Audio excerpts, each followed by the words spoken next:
The train tracks still call to me sometimes. In my dreams, I hear their siren song, the phantom whistle of locomotives, the ghostly rhythm of wheels on steel. But what haunts me most isn't the tracks themselves. It's the memories of that night, when the rails became a runway for terror, and the man who stole everything from me. I never told this story before, not the whole truth of it. The newspapers printed their version, and the true crime blogs spun their tales, but they didn't know what it felt like to be there. To watch the love of your life die protecting you. To carry that weight for all these years. My name is Denise Marshall, and this is my testimony. John and I met in our final year of college. He was studying engineering, and I was finishing my degree in social work. We quite literally collided outside the campus coffee shop one autumn morning. His papers went flying. My coffee splashed across both our shirts, and somehow in that mess of apologies and napkins, we fell in love. John had this way of making the world feel safer just by existing in it. He was tall but gentle, strong but tender, with eyes that crinkled at the corners when he smiled. The kind of person who would stop to help strangers change a tire or carry groceries for elderly neighbors without being asked. That night in August started like so many others. We both worked demanding jobs, and our moments together were precious. The summer had been brutally hot, but that evening brought the first hint of autumn, a cool breeze that carried the promise of change. John suggested we pack a picnic and drive out to the old railway line that curved around the edge of town. It wasn't exactly legal, but it was peaceful there, away from the city's glare. We'd gone dozens of times before, spreading a blanket between the tracks and talking for hours while freight trains rumbled in the distance. "We need to make more time for this," John said as we settled onto the worn plaid blanket. He pulled me close, and I breathed in the familiar scent of his cologne mixed with laundry detergent. "Just us, the stars, and And the occasional train to keep things exciting? I finished, smiling as I poured us each a glass of wine. The moon was nearly full, painting everything in subtle shades of silver. The rails stretched endlessly in both directions, disappearing into pools of darkness. We talked about everything and nothing.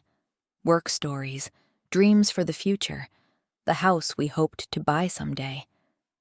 John was nervous about an upcoming presentation at work, and I told him about a difficult case I was handling at the crisis center.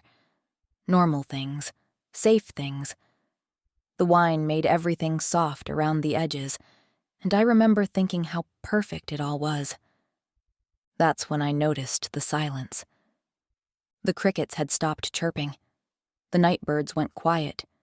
Even the breeze seemed to hold its breath. John felt it too. I could tell by the way his body tensed beside me. That's when we heard the footsteps. They were deliberate, unhurried. The sound of boots on gravel, moving with the confidence of someone who knew exactly what they were doing.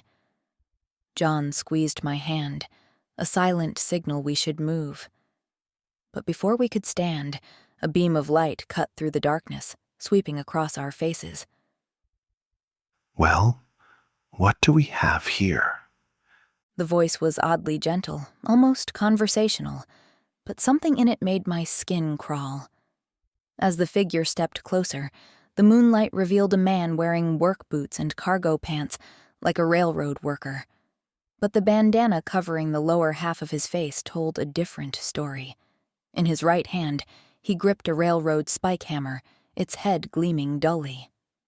John shifted, placing himself between me and the stranger.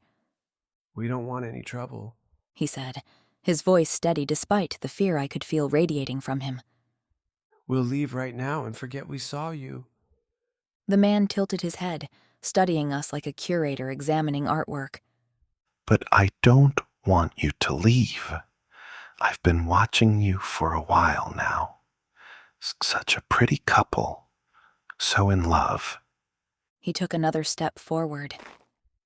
Love is such a fragile thing, isn't it? So easy to break.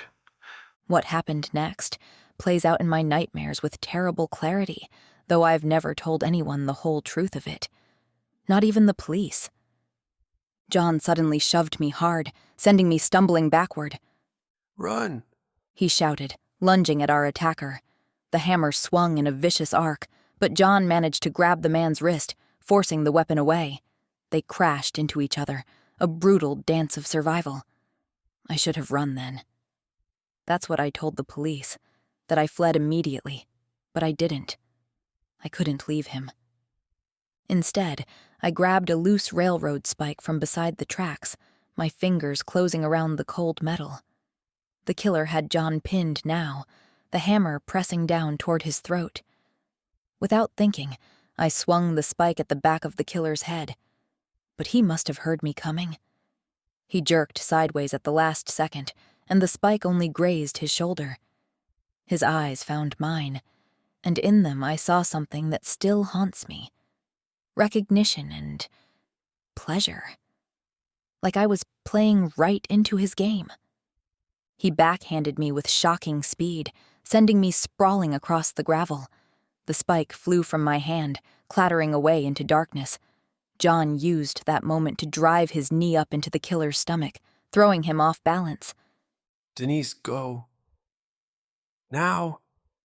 John roared, his voice raw with desperation. This time I ran. The sound of their struggle echoed behind me, the meaty thud of fists, a sharp crack that could have been bone or wood, John's grunt of pain. Then came the sound that stops my heart even in memory. The wet, heavy impact of the hammer, followed by a gasping cry that cut off too quickly. The killer's footsteps thundered behind me as I crashed through the undergrowth. I caught my foot in a root and went down hard, tasting blood as my chin hit the ground. The footsteps got closer. In my panic, I rolled under a thick tangle of brambles, thorns tearing at my clothes and skin. I pressed my hand over my mouth to silence my breathing and watched his boots stop mere inches from my face. He stood there for what felt like hours, so close I could smell oil and sweat and something metallic that had to be John's blood. Then he chuckled, a soft, intimate sound that made my skin crawl. I'll be seeing you again, pretty girl, He said, his voice gentle as a lover's. Maybe not today, but soon. You're part of this story now. Then he walked away, whistling tunelessly. I stayed hidden until I couldn't hear him anymore, then somehow found my way to the access road and the elderly couple who saved me. When the police came, I told them a simpler version. I said I ran immediately, that I never looked back, that I didn't confront the killer. I couldn't bear to admit that I had a chance to stop him and failed, that my attempt to help might have only made things worse. But there's something else I never told anyone, something that makes it hard to sleep at night. In that moment when our eyes met, when he looked at me with that terrible recognition, I saw a small tattoo on his neck, just visible above his bandana. 3 numbers, 665. At first, I thought it was meant to be 666, the number of the beast. Later, after they caught him, after I learned about his other victims, I realized the horrible truth. I wasn't supposed to be victim number 665. I was supposed to be 666, his symbolic crowning achievement. By surviving, I'd ruined his grand design.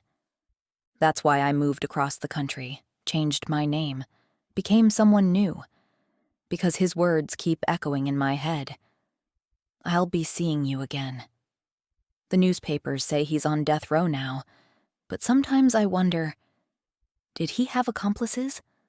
Are there others out there, waiting to finish what he started? Every time I see someone watching me too long on the street, every time I hear footsteps behind me at night, I wonder, is this it? Is he finally making good on his promise? I tell this story now, Not just to honor John's memory or warn others about the evil that walks among us, but because keeping secrets eats at your soul. Each year, the guilt of what I didn't do, what I didn't say, weighs heavier. Maybe by finally speaking the whole truth, I can begin to forgive myself. Maybe somewhere, John will understand why I had to lie. Just remember to listen for the footsteps. They'll tell you when it's time to run. And if you hear whistling in the dark, don't look back. Some stories aren't meant to have survivors.